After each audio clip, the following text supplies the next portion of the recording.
Good morning once again. Good morning. There's certainly a lot of things we can thank God. One of those things is life. The very life that God has given us. That is a precious gift. This life. Bermie Dizon's life, Mike Morrison's life. It's a personal thing, and consider your own life. Think about it. What was your earliest memory as far as your life?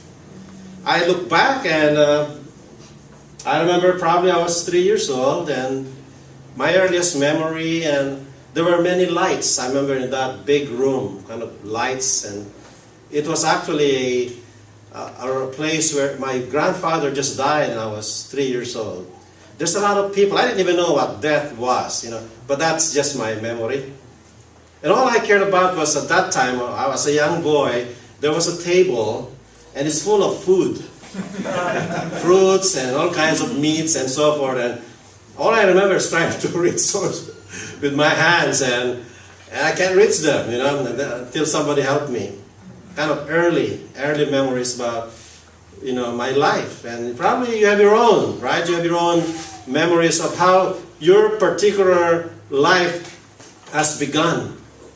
And it's of us a unique life. Sixto Ronquillo, that model, no one else can copy. Sixto will never see another Sixto Ronquillo. In fact, it will be crazy if you're somebody exactly like you in the mall. Right? There is no other version. That's just basically you. You are unique. You go through your own experiences in life kind of uniquely, although we do share some memories that are probably similar. I still remember the taste of crayons, being a young person. How many of you know and still in your memory can remember the taste of a pencil? Eraser. Have you ever tasted paper? Yes. You did, right?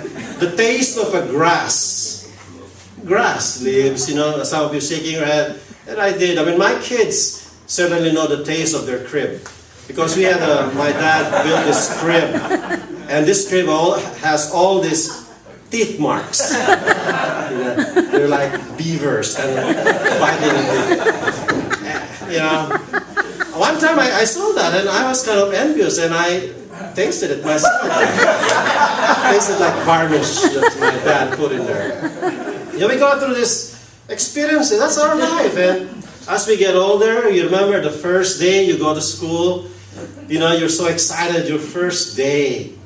And I remember, Abel faking him, was 5 years old, and he went to the classroom, and he was looking all these mathematical things out there. And Abel was looking and says, I know this. He was kind of proud, 2 plus 2. And, those are early memories. Then it was a time when we were young. We didn't know that there were boys and girls. There's only one. We only found out that there were girls. If you're a boy, when you probably went to high school. For some, it's probably when they went to college. I don't know. But we go through certain stages and we understand. Elementary and high school, we enjoy those, and going to college. And I look at our own kids here at NewLife and crying out loud. I think of them like our kids, but like Abel graduated and Stephen is graduating. They're not kids anymore. They're going through this stage. Then we go through this journey we call life. Each of us is unique. I am a father. I'm also a husband. For some, I am a nephew. For others, I'm a friend. And it's a unique life. No one can imitate that life. It's just originally us. And then as we go through life, we notice that some people get sick. Some people die. And as we're talking right now, we talk about life, and there are even people who don't even think about it. They go through life, just life pass through quickly, and then it ends. Sometimes this life that we go through young, and we didn't have any problems, right? When you're young, you play with your favorite toys, whether it's a Barbie or a truck or a toy gun or whatever you were using. You didn't have problems, but then when you graduate from college, you're expected to do things, right? When suddenly we encounter different issues, depression and sadness and all of these things that go through, and I have to be responsible and all that. We go through this life, and then of course we became Christians. Christ came to our lives, and we walk this Christian walk. Maybe God gave us another version of, instead of Bermie Dizon version 1, maybe it's another version, but still Bermie Dizon, should be better with Christ.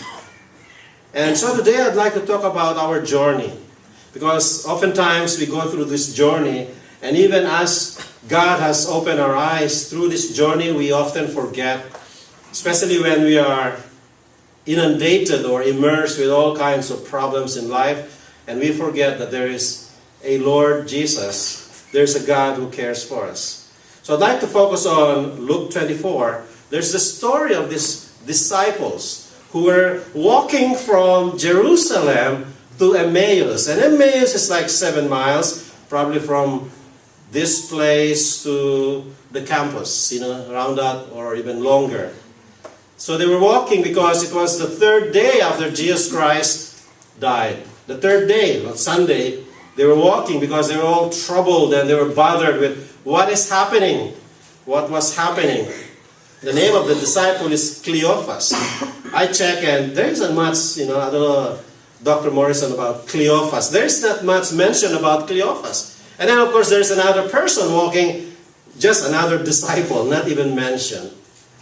Not even one of the apostles, just Cleophas. We don't even know him.